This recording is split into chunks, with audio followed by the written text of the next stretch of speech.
A former contractor for a circus that travelled around New Zealand claims the children who worked in it were treated like slaves.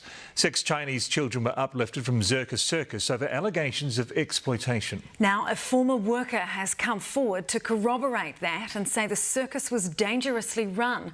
Investigations correspondent Michael Morra has this exclusive report.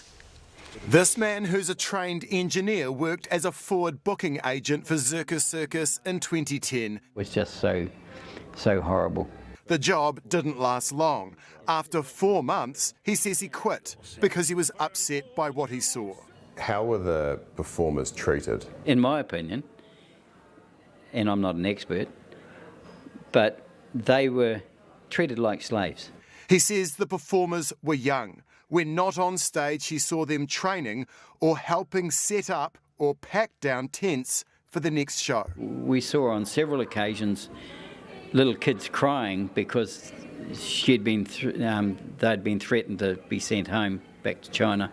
Do you think the owners put commercial profitability ahead of child welfare? In my opinion, absolutely. He says on one occasion the children's accommodation caravans did not arrive at a site when on tour in Gore, so children slept under a trailer. Yes, they slept outside Underneath underneath a truck trailer? That's right. How many? How many people? Would have been 20, or at least 20. And these are young children? Yeah. He says he complained to authorities, nothing happened. Former circus owners Jenny and Judy Haw deny all allegations made by our source. In a statement, a lawyer for the former owners suggested our informant was a disgruntled former employee whose contract had been terminated by the owners. We were referred to another former worker, a truck driver for the circus, and he told Newshub the children were well looked after, had their own cook, and he didn't see anything untoward. And the former owners reject claims their operation was dangerous. Did you have trouble with safety on the site? No.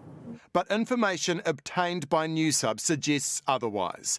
In January 2021, WorkSafe issued the owners with 2 prohibition notices which prevented the use of tents and machinery. So a prohibition notice which prohibits the use of or any work activity continuing is a serious matter. WorkSafe says that the circus's Bobcat lacked maintenance records and ratchets used to erect the marquee were corroded. While these issues were rectified, WorkSafe noted other concerns about the use of what they call vulnerable workers. The operating environment and the work that young children were undertaking and the living conditions did concern us. Living conditions were also a concern to our source, who said the caravans that he saw were cramped and not fit for a child. We used to look at them and compare them to battery caged hens. They had young children driving machinery. Newshub revealed the children came here on entertainment work visas, a category that does not require any form of pastoral care or education of young people. The minister is considering changes. I haven't received that formal advice yet, but I do expect it before Christmas. But the message from this former worker is clear. Don't wait. Fix the problem now.